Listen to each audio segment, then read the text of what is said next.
Ajouter une connexion réseau câblée à l'Arduino, c'est possible. Cette mini plaquette va nous faciliter la vie.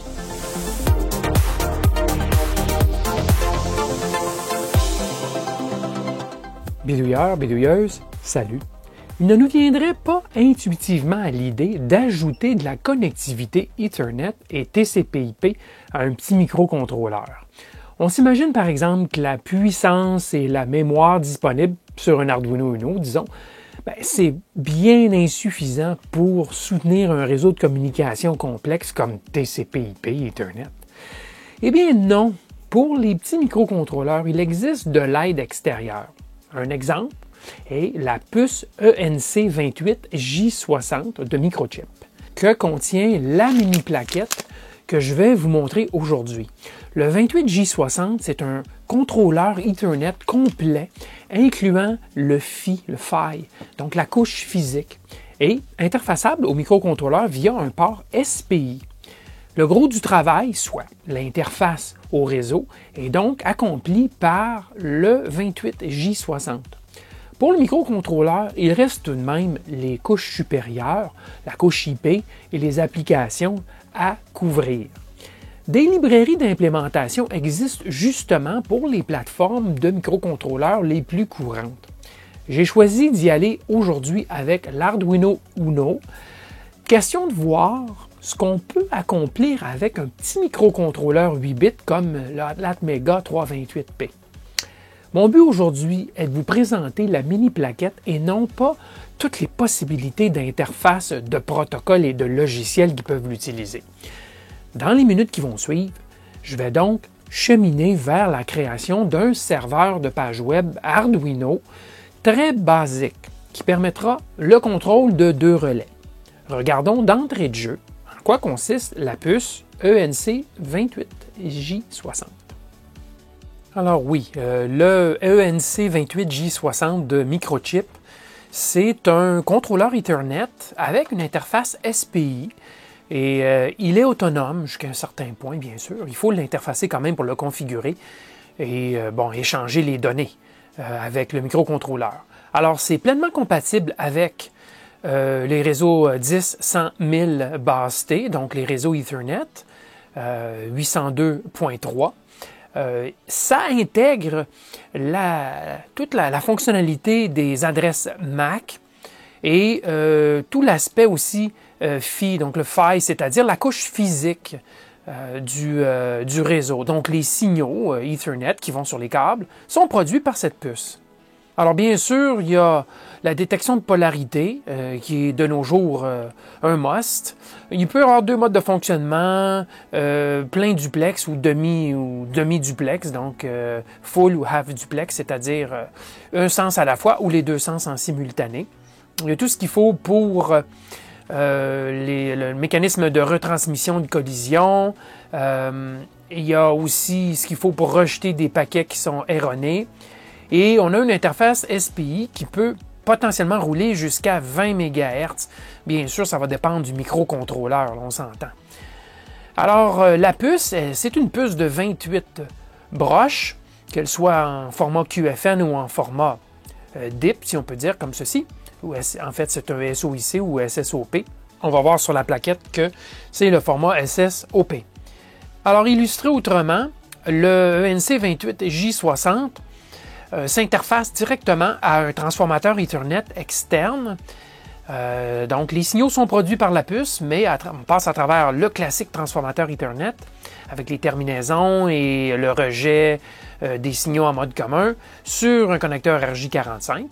Il y a 2 LED, un pour le statut du signal ou du lien, si on peut dire, et lorsqu'il y a des paquets qui passent, ça clignote.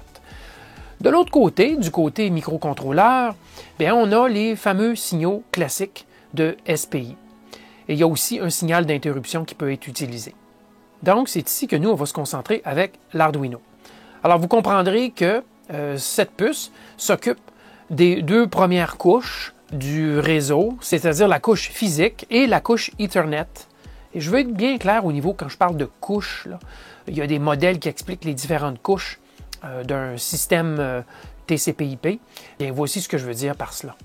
Alors que ce soit avec le modèle OSI ou le modèle TCP/IP, qu'on voit ici, plus bas, le modèle, c'est un peu un schéma qui représente comment est structuré le système de communication, donc d'un bout à l'autre, si vous voulez.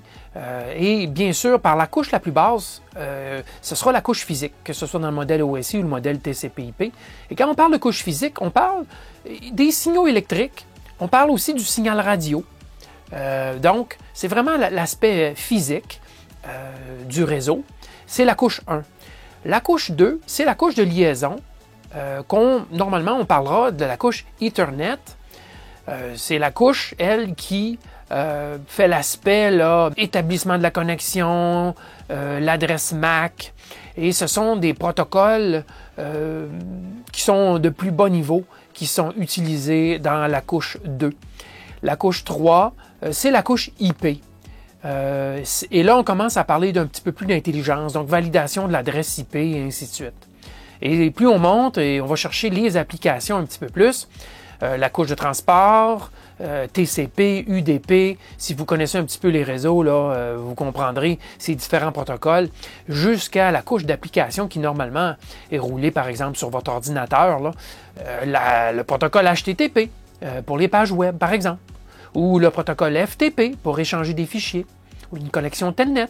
Alors ça, c'est des programmes, des applications, mais qui parlent, bien sûr, à des couches inférieures, jusqu'à la couche physique, et bien sûr, tout ça, c'est bidirectionnel.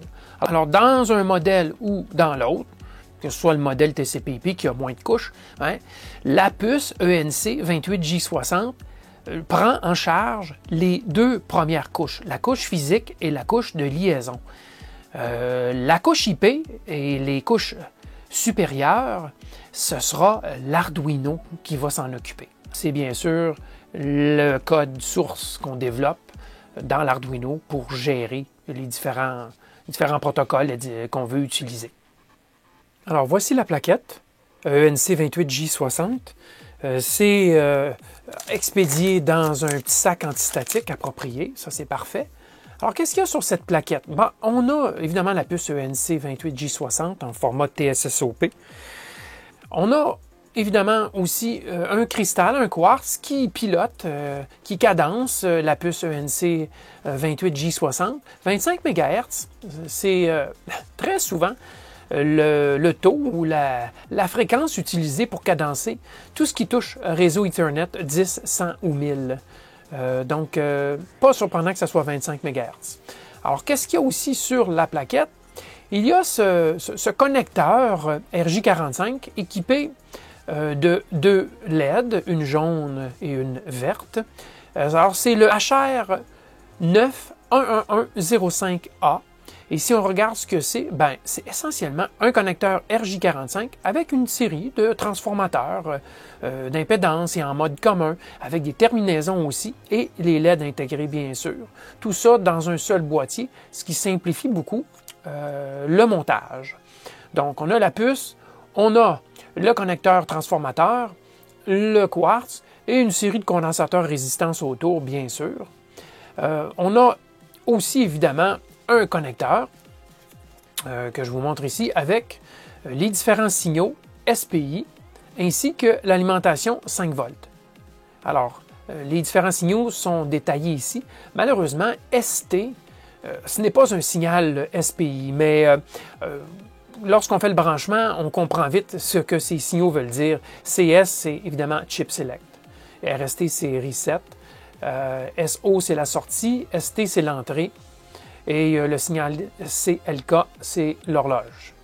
Alors, de ce côté, c'est relativement simple. On suit le petit dessin que vous allez voir tantôt et on fait l'interconnexion assez rapidement. Bon, sur la face inférieure, il n'y a qu'un régulateur de tension 3,3 volts. Donc, on fournit 5 volts et il abaisse à 3,3 volts.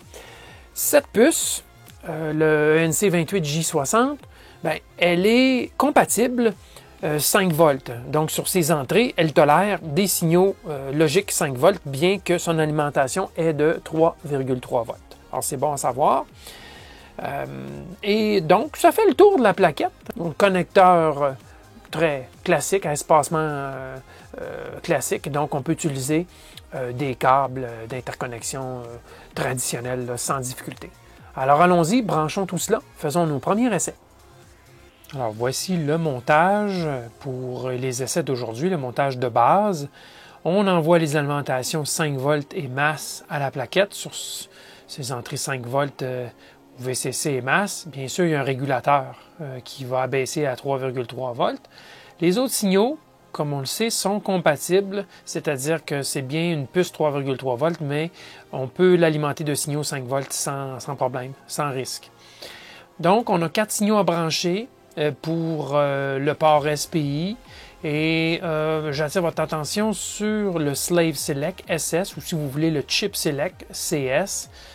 C'est bien la broche 10 qu'on utilise dans le montage. Il y a eu d'autres versions d'essais et de code logiciel qui utilisaient entre autres la broche 8 je crois. Mais c'est bien la broche 10 dans le code EtherCard qu'on va utiliser aujourd'hui. Et donc il y a émission, réception et bien sûr l'horloge. Donc, on n'a qu'à faire ces branchements, c'est ce que j'ai fait, moi. Et le montage complété ressemble à ceci. Mes 4 fils de signal, horloge, slave select, ainsi de suite, et l'alimentation 5 volts et masse. Alors, le tout est connecté. J'ai bien sûr branché mon réseau interne du labo et mon PC, bien sûr, communique avec ici la plaquette à travers un routeur. Et bon, alors voilà, c'est un Arduino Uno classique. Il est déjà branché sur le PC. Alors ça, c'est le montage de base, si on peut dire. Et on va faire un premier essai. Côté librairie pour Arduino IDE, je vais utiliser la librairie EtherCard, comme écrit ici EtherCard. Si vous tapez ça dans le champ de recherche pour ajouter la librairie, vous allez trouver la librairie de Jean-Claude Whippler. Et simplement l'installer. Moi, elle est déjà installée. Et par la suite, bien sûr, si vous allez dans les exemples, vous allez trouver sous EtherCard, vous allez trouver toute une série de librairies. Celle qu'on va essayer au départ, c'est la librairie qui fait Ping. Alors, les paquets Ping, c'est un paquet spécial qui est envoyé à un site web et le site web nous répond. Nous confirme donc sa présence et on peut calculer le temps aller-retour qu'aura pris un paquet Ping pour aller et revenir. Donc là, dans l'Arduino, j'ai chargé le programme Ping. Dans l'Arduino, ce qu'on va faire, c'est qu'on va charger ce programme qui, lui, va envoyer des paquets Ping à Google, google.com. Okay? Et il va y avoir un appel du DNS pour ceux qui comprennent un peu le réseau quand même, comment ça fonctionne. Et on va en obtenir l'adresse IP qu'on va voir apparaître durant les essais. Alors, si je lance ce programme, d'abord, le programme est lancé et il me dit que l'adresse de l'Arduino, c'est bien 192.168.0.67. C'est une adresse assignée statique, mais je peux vous dire que ça fonctionne très très bien, le mode DHCP aussi. Et on a l'adresse de Google, l'adresse IP correspondant à google.com. Et donc, le code source envoie des paquets ping à Google et Google répond. Et ici, l'Arduino calcule le temps de propagation aller-retour, bien sûr, pour en arriver à afficher le temps que ça aura pris pour que le paquet ping se rende. Donc, il le fait à répétition tout le temps. Il en envoie des nouveaux à tous les quelques secondes. Alors, ce que ça nous démontre ici, c'est qu'il y a effectivement communication sur le réseau et même, ça passe même à l'extérieur à travers mon routeur. Alors, si je déconnecte le câble, Ethernet, ce que je fais à l'instant, on va voir qu'est-ce qui va se passer. Alors là, il essaie de pinguer, mais on voit qu'il n'y a pas eu de réponse, il n'y a pas de temps. Alors, il réessaie, et bien sûr, il n'y a aucune réponse.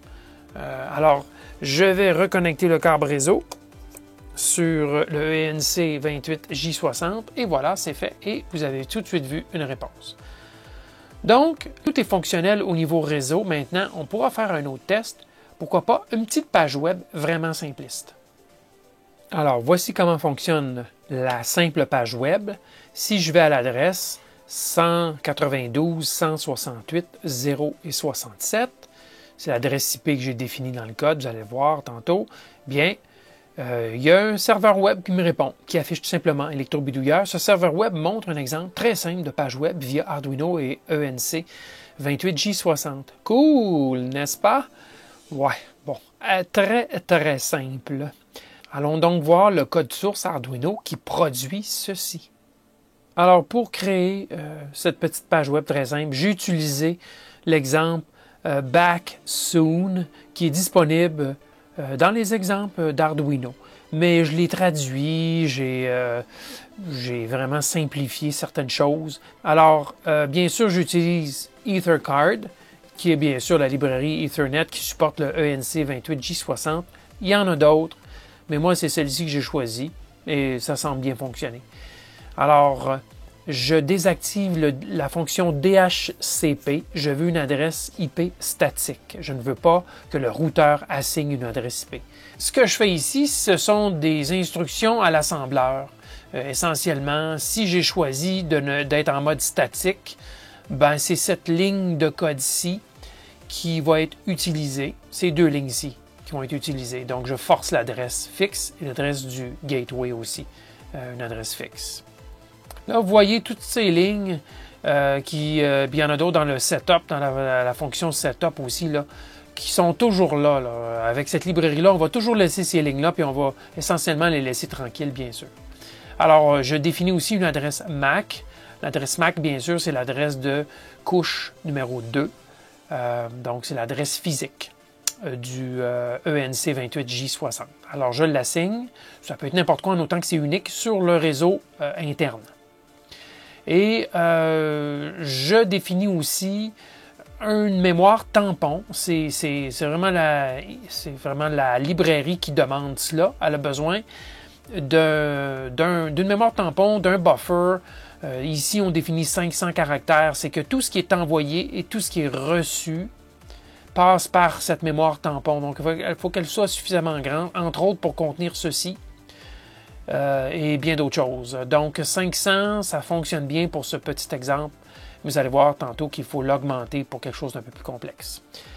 Alors ça ici, c'est le code source vraiment très simple que le serveur web, donc l'Arduino, envoie à Chrome ou Firefox, le browser web. Si vous voulez, là, le serveur envoie ce texte. Et c'est ce qui force l'affichage du texte que vous venez de voir à l'écran. Alors, c'est du code HTML qui est finalement encapsulé dans une constante, une série de constantes de caractères. Et donc, c'est donc du code C, mais dans lequel on a mis des chaînes de caractères de code HTML, du langage HTML pour les pages web. Alors, c'est ceci qui a été affiché tantôt. Vous avez vu le message, c'est exactement ceci. Alors, pour la routine de setup, donc d'initialisation de l'Arduino, bien sûr, je définis le port série, puisque ça sert pour le déverminage, entre autres, et j'envoie un message. Ici, j'ai la possibilité de changer la broche Slave Select, ou si vous voulez Chip Select, là, il y a possibilité de la changer, mais EtherCard l'a défini par défaut comme la broche 10. Alors, si vous voulez utiliser une autre broche, ben, il faut changer ici. Il faut mettre le numéro de la broche, mais SS, c'est défini par défaut comme étant 10. Et si ça ne fonctionne pas, cette assignation, puisque ça ouvre EtherCard, ça ouvre la communication avec le NC28J60, si ça ne fonctionne pas, bien, il y a un message d'erreur qui apparaît, tout simplement. Alors, dans le cas où on était toujours en mode statique, ce que j'ai fait au début, je l'ai mis en égal 1. Alors, si 1, bien sûr, parce que statique égale 1, eh bien là, je passe l'adresse IP et le gateway, je passe ça. Sinon, si ce n'est pas statique, ben là, on demande d'utiliser la fonction DHCP. Et si ça ne fonctionne pas, ben il y a un message ici où il y a un échec DHCP. Et finalement, ben, j'imprime à l'écran, je dis je, là, mais le code qui est fourni imprime à l'écran l'adresse IP, l'adresse du gateway et l'adresse du DNS. Alors, tout ce code ici, je ne l'ai que très peu changé. C'est fourni dans les exemples. et on n'y touche pas plus non plus que ces exemples-ci, à moins qu'on veuille bien sûr mettre notre propre adresse IP, mais on ne bouge pas trop cela, ça fonctionne bien et on le laisse tel quel. Maintenant, le code où là on peut laisser aller à notre imagination, c'est dans la boucle loop. C'est la routine bien sûr qui tourne toujours en rond. La première ligne est bien importante, c'est qu'elle vérifie s'il y a réception d'un paquet, parce que c'est toujours en attente, ça tourne. Et si oui, il y a eu réception, bien, on affiche le contenu que je vous ai montré précédemment, ceci ici. On affiche la série de constantes qui s'appelle page. Bien, on l'affiche tout simplement. On l'envoie vers le client, donc vers le browser du PC qui est en train de connecter sur l'Arduino. Alors, c'est tout en termes de code gestion du contenu là, envoyé. Vous comprendrez bien sûr que c'est extrêmement simple comme serveur web. Si on grossit trop le code ici, on va manquer de mémoire RAM, malheureusement.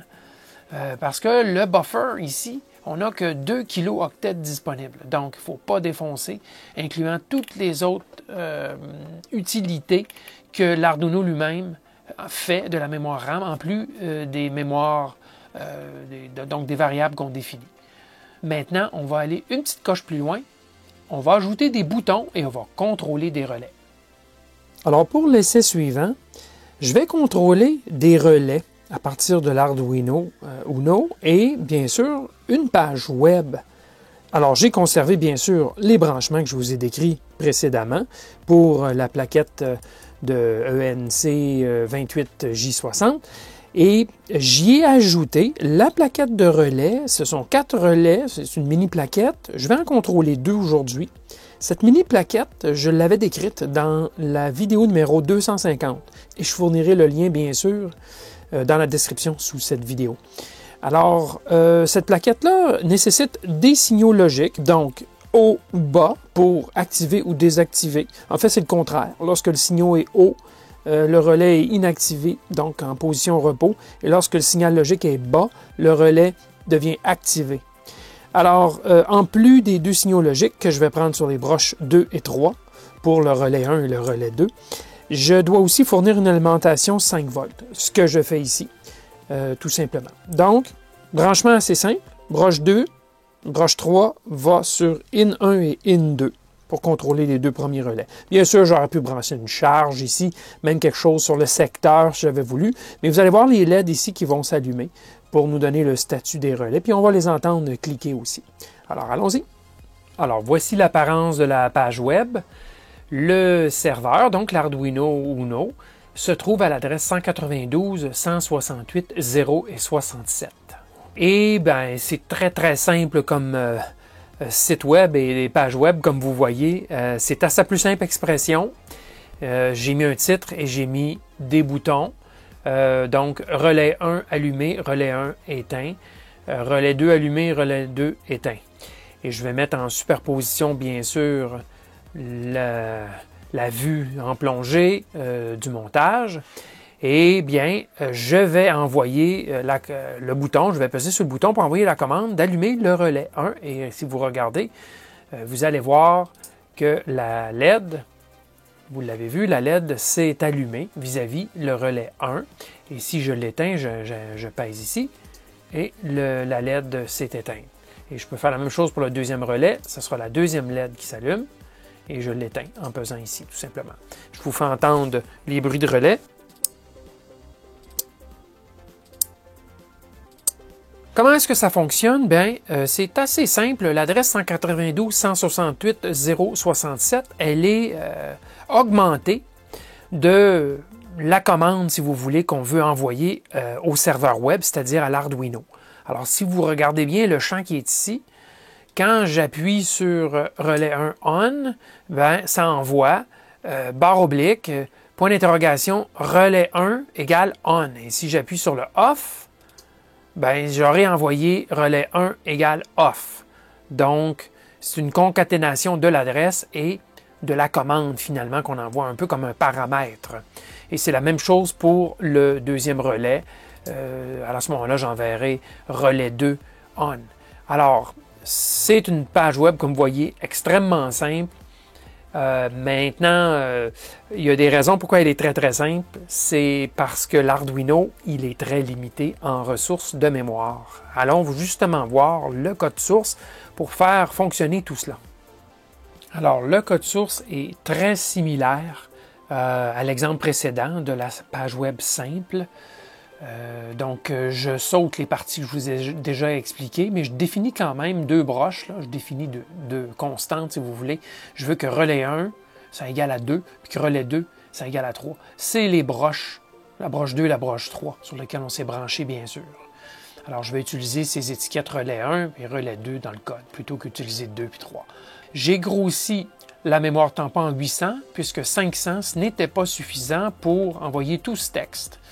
Donc la page web figeait, elle n'était pas envoyée au complet et le Chrome ou Firefox, à partir du PC, tournait en rond et il ne complétait pas le téléchargement de la page. Alors avec 800, ça passe bien, il n'y a pas de problème. J'ai modifié un peu ici, j'ai ajouté des boutons. Hein? Vous avez vu les 4 boutons. Alors ils sont ici les boutons.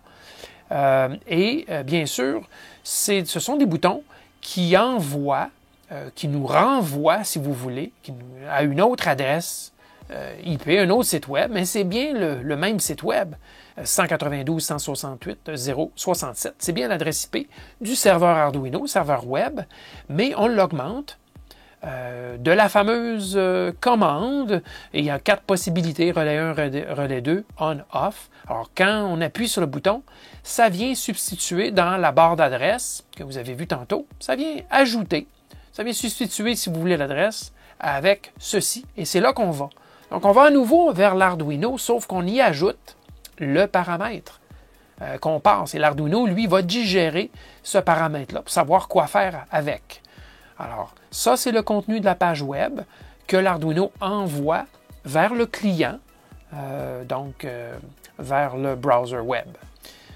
Alors, la fonction d'initialisation, elle est à peu près identique à ce que vous avez vu précédemment. Par contre, j'ai quand même défini les 2 broches de relais comme étant des sorties et je les mets au niveau haut, ce qui correspond au relais en état relaxé, donc pas activé. Sinon, c'est pareil pour la partie de setup. Dans la boucle principale, légèrement différent, mais pas tant que ça. Ici, la fonction attend bien sûr pour qu'un paquet TCP soit reçu. Et si un paquet est reçu, donc le contenu de ce qui est reçu à partir du client, donc quand le client pèse sur un bouton sur son browser, l'Arduino reçoit beaucoup de texte et reçoit entre autres le paramètre en question sous la forme que vous voyez ici. Alors, ce qui est fait, c'est que dès que l'information est reçue, elle est mise dans le tampon, dans le buffer. Ça, c'est fait automatiquement. Et par la suite, j'affiche le contenu vers le port série pour raison de débogage, bien sûr.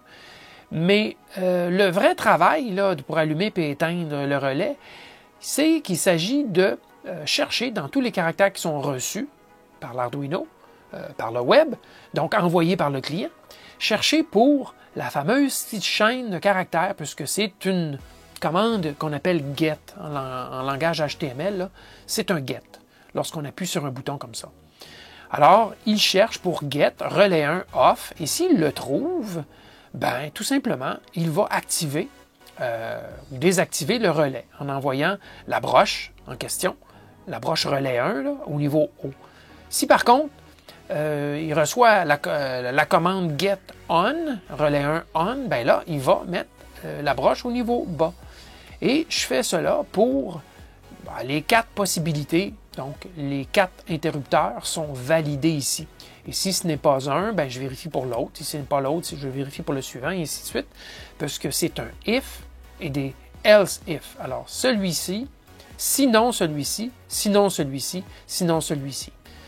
Et voilà, la validation d'un de ces états est faite. Et par la suite, j'affiche le contenu de la page, tout simplement. Donc, la page se fait rafraîchir puisqu'on s'en va à une nouvelle adresse qui est la même, mais il faut l'afficher à nouveau. C'est ce que, une fois qu'on appuie sur le bouton, la page web est réenvoyée à nouveau vers le client, donc vers le browser, et elle s'affiche à nouveau. Alors, bien sûr, j'aurais pu augmenter le contenu de la page web, c'est-à-dire mettre des couleurs, et lorsque c'est activé, la page web aurait pu montrer l'état, activé ou désactivé, mais rappelez-vous qu'il ne faut pas trop exagérer sur le contenu de la page web parce que ça mange de la mémoire RAM, malheureusement. Donc, c'est comme ça que ça fonctionne. Ça, cette partie-là, l'affichage, c'est exactement la même chose que vous avez vu précédemment. Alors, c'est essentiellement cette partie-ci là, que j'ai augmentée. Quelques commentaires en conclusion. Loin de moi l'idée de vous convaincre que l'Arduino Uno, accompagné d'un ENC28J60, est la solution par excellence pour la connectique réseau. Il existe bien sûr d'autres plateformes de microcontrôleurs bien plus puissantes et plus optimisées pour les communications en réseau Ethernet. On pense par exemple au ESP32, qui contient déjà beaucoup de fonctionnalités Ethernet intégrées et qui inclut les couches inférieures dont la Wi-Fi. Mais dans certains cas, on est forcé d'utiliser un microcontrôleur en particulier. La mini-plaquette ENC28J60 est donc une solution à considérer dans ce cas. Bien sûr, le plus puissant est le microcontrôleur, le plus performant et polyvalent sera notre projet final. La mini-plaquette montrée aujourd'hui a un format générique, se câblant au microcontrôleur choisi.